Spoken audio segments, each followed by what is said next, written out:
ಮತ ಕೋರಿದೆ. ಈ ಮಣ್ಣಿನ ಕೂಸುನ ಕರುನಾಡೆ ಎದೆ ಹಾಸಿದೆ ನೋಡೆ. ದಾನದಲ್ಲೇ ಶ್ರೇಷ್ಠವಾದ ದಾನ ವಿದ್ಯಾದಾನವನ್ನು ಮಾಡುತ್ತಿರುವ ಇಲ್ಲಿ ನೆರೆದಿರುವ ಎಲ್ಲ ಶಿಕ್ಷಕರಿಗೂ ನನ್ನ ಅಭಿನಂದನೆಗಳು.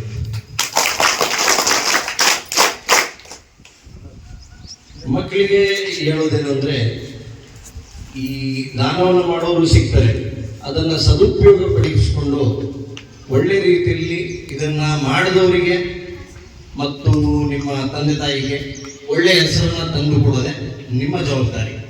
ಅದನ್ನು ಮಾಡಿದ್ರೆ ಇಲ್ಲಿ ಎಷ್ಟು ಜನ ಏನು ಕೆಲಸ ಮಾಡ್ತಾ ಇದ್ದಾರೆ ಎಲ್ಲರಿಗೂ ಅದರಿಂದ ಒಂದು ಒಳ್ಳೆ ರೀತಿಯಾದ ನೀವು ಉತ್ತರವನ್ನು ಕೊಡ್ಬೋದು ಮತ್ತು ಎಲ್ಲರಿಗೂ ಒಳ್ಳೆಯದಾಗಿ. ಸಮವಸ್ತ್ರವನ್ನು ನಿಮಗೆ ಕೊಡ್ತಾ ಇದ್ದಾರೆ. ಅದರ ಉದ್ದೇಶವನ್ನ, ಅದರ ಮೌಲ್ಯವನ್ನ ನಾವು ಅರ್ಥ ಮಾಡ್ಕೊಂಡಾಗ ಮಾತ್ರ ಬಹುಶಃ ಅದಕ್ಕೆ ನಾವು ಬೆಲೆ ಕೊಡೋದಾಗುತ್ತದೆ ಅಂತ ನಾನು ಅರ್ಥ ಮಾಡ್ಕೊಳ್ತೇನೆ. ಈಗ ಶುರು ಮಾಡ್ಬೇಕಂತಂದ್ರೆ ಫಸ್ಟ್ ಎಲ್ಲರಿಗೂ ಧನ್ಯವಾದ ಹೇಳಬೇಕು. ಯಾಕಂದ್ರೆ ಶಾಲೆ ಶುರು ಮಾಡೋದು ಒಂದು ಸಣ್ಣ ಕೆಲಸ ಅಂತೂ ಖಂಡಿತ ಅಲ್ಲ. ಅದರಿಂದ ಇರೋ ಶ್ರಮ ಬರೀ ಇರೋ ಟೀಚರ್ಸ್ಗೆ, ಟ್ರಸ್ಟೀಸ್ಗೆ ಅವ್ರಿಗೆ ಮಾತ್ರ ಗೊತ್ತಿರುತ್ತೆ. ಅವ್ರೇನು ಕೊಡ್ತಿರೋ ಈ ಒಂದು ಅವಕಾಶ ನೀವು ಪೂರ್ತಿ ಉಪಯೋಗಿಸ್ಕೊಳ್ಬೇಕು. ಅವರು ಮುಂದೆ ನಿಮ್ಮ ಬಗ್ಗೆ ಪ್ರೌಡ್ ಫೀಲ್ ಆಗೋ ಥರ ನೀವು ಅವ್ರಿಗೆ ಮಾಡ್ಬೇಕಂತ ನಾನು ಕೇಳ್ಕೊತೀನಿ.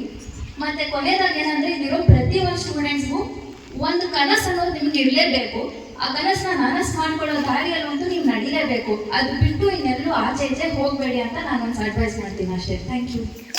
ನಮ್ಮ ಬೆನ್ನನ್ನು ಒಮ್ಮೆ ತಟ್ಟಿ ಬಿಟ್ಟರೆ ಬಾನಿಗೂನು ಏಣಿಯನ್ನು ಹಾಕುತ್ತೀವಿ ನೋಡಿ ನಾವು ನಿಮ್ಮ ಅಕ್ಕರೆ. ಈಗ ನಮಗೆ ಸಿಕ್ಕರೆ ನಿಮ್ಮ ಮನಸ್ಸಿನಲ್ಲಿ ಜಾಗ ಹಿಡಿಯುತ್ತೀವಿ ಇನ್ನು ನಾವು ಇಟ್ಟ ಮೊದಲ ಪುಟ್ಟ ಹೆಜ್ಜೆಗೆ ಸಂದು ಅಮ್ಮ ಕೈಯ ತಟ್ಟಲು ಇಂದು ನಾವು ಇಡುವ ದೊಡ್ಡ ಹೆಜ್ಜೆಗೆ ಧೈರ್ಯವನ್ನು ಅಂದೆ ಕೊಟ್ಟಳು. ಹಾಟು ಬೀಟಿದು ಒಂದೇ ಆಗಲಿ, ಕೈಗೆ ಕೈ ಸೇರಿ ನಾದ ಹೊಮ್ಮಲಿ. ಚಪ್ಪಾಳೆ ತಟ್ಟು ನೀವು ತಾಳಮೇಳವಾಗಿ ನಮ್ಮ ಸೇರಿ